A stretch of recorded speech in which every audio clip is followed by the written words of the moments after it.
بسم اللہ الرحمن الرحیم۔ ارباب علم و دانش، اہل اسلام کے عروج کا زمانہ بلا شبہ تاریخ انسانی کا قابل رشک زمانہ تھا۔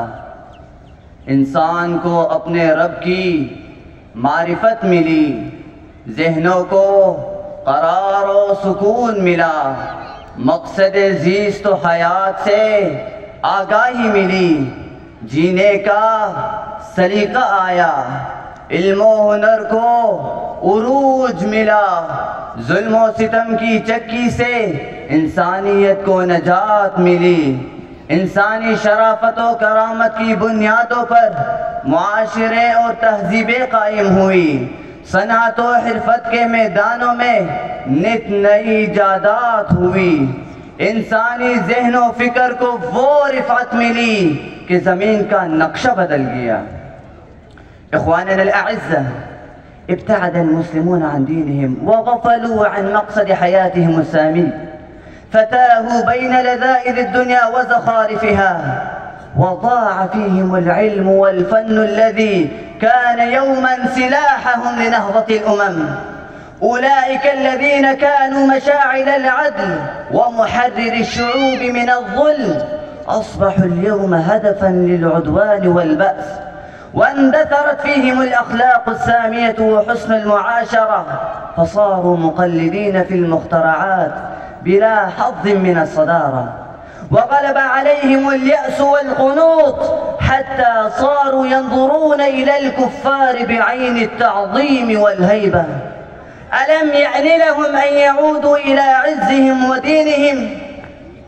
تیری نگاہ صرف میری پستیوں پر ہے، تیری نگاہ صرف میری پستیوں پر ہے، ان رفعتوں کو دیکھ جہاں سے گرا ہوں میں۔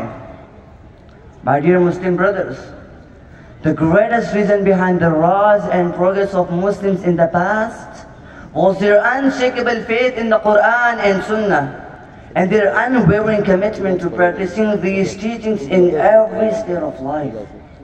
They sought guidance from these sources in all matters, which led to unparalleled success and dignity.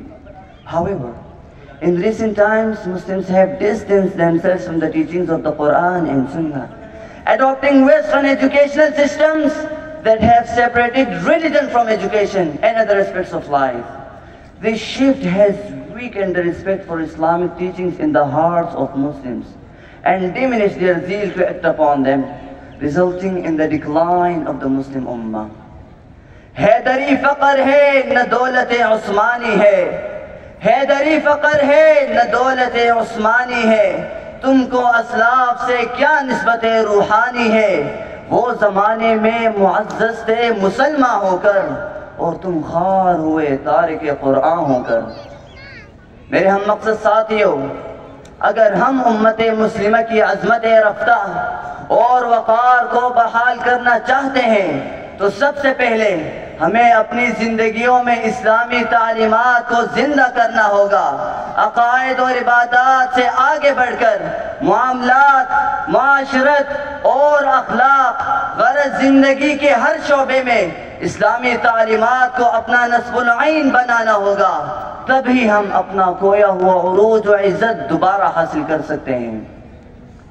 أيها المتحابون في الله، إن السبب الثاني الأكبر من أسباب ضعف المسلمين وسقوطهم هو التفرقة المقيتة والصراعات الداخلية بينهم.